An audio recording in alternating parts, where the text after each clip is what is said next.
Bonjour, bonsoir peuple congolais, peuple africain, partout où vous avez occupé dans le monde, les alignants de Bonabino, ils donnent à chaque fois.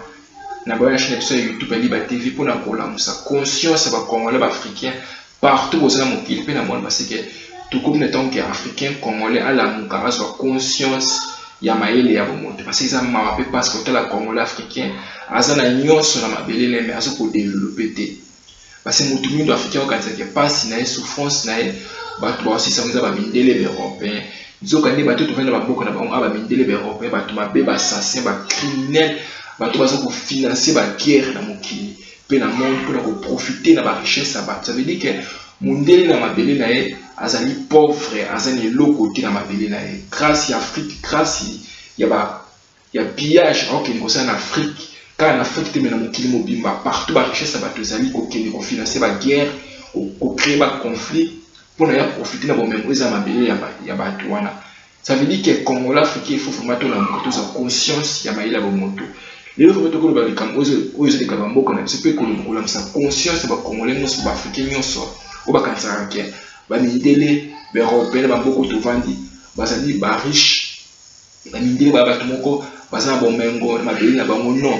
Mundele na mabele na yoto na poto en Europe azane lo côté baza ba pauvre ba même États-Unis même France autre ba tout même ba Congolais na kati Afrique pour ba ke France pays moko kitoko grâce ya pays en Afrique grâce ya pillage en France akenda osala ba pays en Afrique centrale na Mali na Niger partout ko kele ko yiba ko piller au même peuple wana oyo mabele wana nzamba pesa bango eza ba richesse na bango bango bazo ko profiter na ngote mais ba français bazo ko bénéficier na ngo ba mindele na bamboko to vandi bazo ko bénéficier na richesse ya ba congolais ba africain tant que mutu mwindu africain yimo ko kota vandi en conscience ta quand c'est que passe na souffrance oyo ya yo ba to aussi sangoza ba mindele na bamboko to vandi c'est faux mundele akina jamais na mukili pe na monde akina ko luka bolama peuple wana ba kinaka ba payer ba mukili na monde so ba monique boza na pétrole boza ba richesse ba okeli ba ko piller ba ko détruire bino ba ko chaque président oyo akoyana pour ko servir ba terrain na bango ba kati pour ko luka ba terrain na bino. Ça veut dire que biso ba africain ba congolais c'est vraiment tout la mokato la côté ba terrain na biso ezali. Ça veut dire que congolais c'est quoi ça qui passe na souffrance que Union européenne ba belge mais ça passe parce que mutu mundo a bosse na histoire sozo na histoire de monde que makambo ba mindele européen pillage oneni ba sala biso ba koko na biso ba sala mona passe. Ça veut dire que congolais quand c'est que ba tabongo le ba changer politique na bango ba ko ka terrain na bino pe terrain Afrique non tout le monde a un pays en Afrique tout le monde a quelque chose ba dictateur mais surtout les bien ba dictateur wana ba na ba ko tchaba na pouvoir et c'est les ba médecine nationale c'est ba mindele ba mboko to vendre parce que ba ça na poser ya pétrole ba ça poser ba richesse mingi o ba ebite ba tuna ba médecine nationale ba ça ba nani ba médecine nationale ba ça ba zali ba trop par exemple ba tripiso minene o ça na poser ba matière première o ça ba mboka na Afrique par exemple ba café ba cacao ba diamant ba coltan.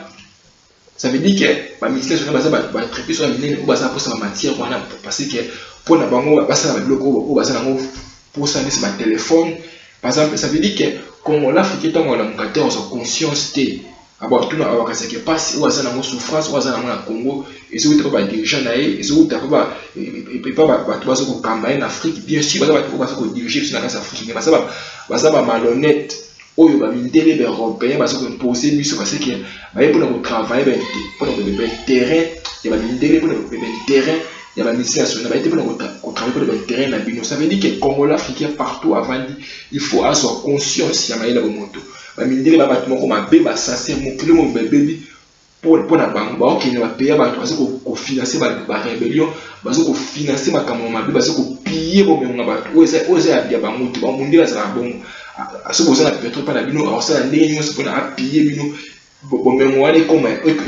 ça veut dire que bino moko pose na passe na souffrance mais ba richesse wana ça il comme pas ça veut dire que congolais de côté bandi africain côté bandi il faut avoir conscience tous à bon moko on a beaucoup de monde qui mais c'est pas africain ba congolais faut tout la politique tout ça entre biso ce ko finga naka o yo zali mutu ya pays bobo. Ça veut dire que ba congolais ba africain faut pas ensemble faut tout sangana parce que surtout faut considérer la politique ou ya ko diviser et ça m'a parce que nous sommes africains ba congolais au monde que tout le monde qui va jeune Congolais, va jeune Africain, mini baotika Afrique, baokanisa ki avenir et ça bazo risquer ba vie na bango ba nzela ba mai pona koya na poto. Nzoka nde mundele azo ki na Afrique ko yiba biso ko piller biso ko détruire ba mboka na biso pona ya za malamu. Ça veut dire que Congolais Africain il faut on a mutu na yeke mundele a mutu malamu mundele yo Africain Congolais développer c'est faux. Ba mundele parce que jamais connu na biso ni ba ko na biso na temps wakala ni biso. Ça veut dire que Congolais Africain il faut on a mutu na mentalité ne que ba français ba belge ba tout malamu non buta ba français ba qui ko ça l'Afrique centrale ko ça na Mali partout ko ko pied ko détruire ba mboka ba ko ba ça na Libye nyoso wa les autres ya mutu mundu africain te aka ça passe les rois na mo souffrance rois na mo ba to ba aussi sans ba ndele ba européen so ni ba tout de ba mboka na ba mo atu et ka ba ko ba souté ko comme la vérité ba ndele ba na so tam kité ça va raciste ba tout moi be ba assassin ba criminel ba tout ba qui ko en Afrique partout dans mon qui ba ko créer ba des autres. Ça veut dire que mutu mundu africain il faut vraiment au la cause conscience parce que mutu mundu africain yemo ko ozo kama il était parce que moi mutu moi parce que piller mutu moi parce que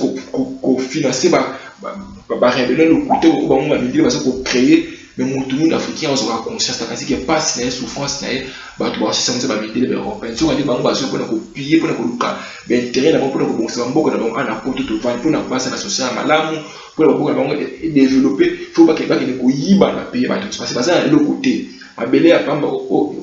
va vendre pour na balona biloko ya kolia et c'est ngili ba tisi bilo moko chimie bobe parce que ça na bele moko ya mabe donc on qui moteur mabe na ba vendre les européens ba zo tisi ka yo africain congolais ba zo ko manipuler yo ba aussi biso bindu ki bilo ni bozo bo mana ba profiter ba zo ko piller bilo ba to maboko na ça veut dire que ba ile ya mabe ya mondele oaza na entre les africains. Ça veut dire que africain congolais ye monde pour azo mayele mayela bo moto parce que mondele za moto mo mabe ba sase ba criminel ba to ba bebisi mokili ba to bazo ko boma partout ba ko piller ko détruire ba mboka ba. Ça veut dire que congolais africain faut on a moto ni ba chinois ni ba indien ni ba libanais ni ba le processus ba ko intérêt ba congolais africain. C'est dire que monde africain partout avant il faut asanga ba za to ça ba moko tout on a politique est divisé pour mieux régner. Ça veut dire que politique est africain ba congolais tout kabonaka pour le moment les Européens va profiter na kita na ba pétrole na ba coltan na ba richesse aux en Afrique partout na ba ça ni va piller ba que ko tomba mboka na ba. Ça veut dire que mutu mundu na nyonso le faut vraiment que à la mkazo conscience ya mele ba mutu. Ça veut dire que africain tout le monde a politique wa mabe o ba ndile ba ko poser ce mutu mo que divisé pour mieux régner parce que ça m'a rappelé parce que mon africain congolais azana nyonso na mabele na yazana na pétrole na richesse nyonso oku na mutu bo bazo ko luka mais yemo bazo ko kufana nzala parce que ezali complicité ya ba mindele ya ba multinationale complicité ya ba mboko to vana na poto ba dite ki yo mutu mundu africain au bénéficier na richesse na yo. Et on dit que chaque fois dirigeant sur malamu wala en Afrique na Congo pour na ko luka intérêt ya peuple na ye ko luka peuple mboka lesa et développer ki ni boso ba mindele européen ba impérialiste ba mboko to vandi ba na mutabongo te ba ni toujours malhonnête mutu mwa mabe aya pour na ba on va profiter ko piller biso pour na mutu mundu ba ninga toujours que africain azala kana si ba ni chami mutu mundu azala likolo. Et on dit que chaque fois dirigeant malamu wala en Afrique na Congo parce qu'on manipule le peuple congolais, le peuple africain, bah n'y était dans le mutuambo parce que que ceux qui mutuana a na mutuamboka Afrique peut commencer à éco-bonga. Et on dit que bah Thomas Sankara, bah Kadhafi, au Kadhafi président m'a dit dictateur mais bota la Libye et c'est là qu'on a des bandits, bota la Libye et comment les ça veut dire que la union soit c'est que mutumu nous a maillé, le mutumu doit avoir conscience de à ce n'a pas masanga buzo ba bloquer les tina et donc bah les européens bah n'y a moins mutumu du beleno masanga. Là moi na yo ça l'ambiance biloko ezaniti na parce que bango ba profiter na bomengo na bango ba profiter ba piller mboka na ba profiter na ba richesse na bango ba développer la technologie na makambo ya ndenge na ndenge tant que mutu mundu africain yemo ko tavandi a cause de conscience te na kolonga biloko ezaniti na parce que ba mission lokola autre ça pour la conscience ba chaîne congolais ba africain partout va dans le monde ba olinga kotala monter ba ni biloko ezaniti na buso ba so na ça ba mission moka ezaniti na ona ba kotala ebele parce que congolais ba chaîne mentalité buso ba ndé a chali buso ba ila bomoto azongisa na sima. Ça veut dire que congolais africain faut avoir la conscience ya mele bomoto mutoluka mutosa ka Congo pa Afrique développer ezana biso moko na bomoko ndi biso africain ba congolais tokolonga. Merci pour le peuple africain partout dans mon clip dans le monde. Écoutez, la chaîne de YouTube, Liba TV. c'est que les Africains va congolais partout au Vandi vraiment tous à la bombe pour le intérêt à Congo et Afrique parce que mon Dieu n'est jamais té à Congo intérêt au Congo africain par exemple parce que na ba diamant pour na pétrole pour na richesse vous savez na pays partout en Afrique pour na ko piller ko mema na bamboka na pour na ko développer économie pour na ko développer technologie na bango pour na bango za bien na bamboka na bango yo za toujours na misère na pasi na Congo et na Afrique tant yo Congo l'Afrique mutu mundo za mayele té et ça m'en fait pas ce qu'on a au développer tukutani bala sima merci na ba minga na ndako partout bozali nzaba sali kona se mon pesi na pema azala na bino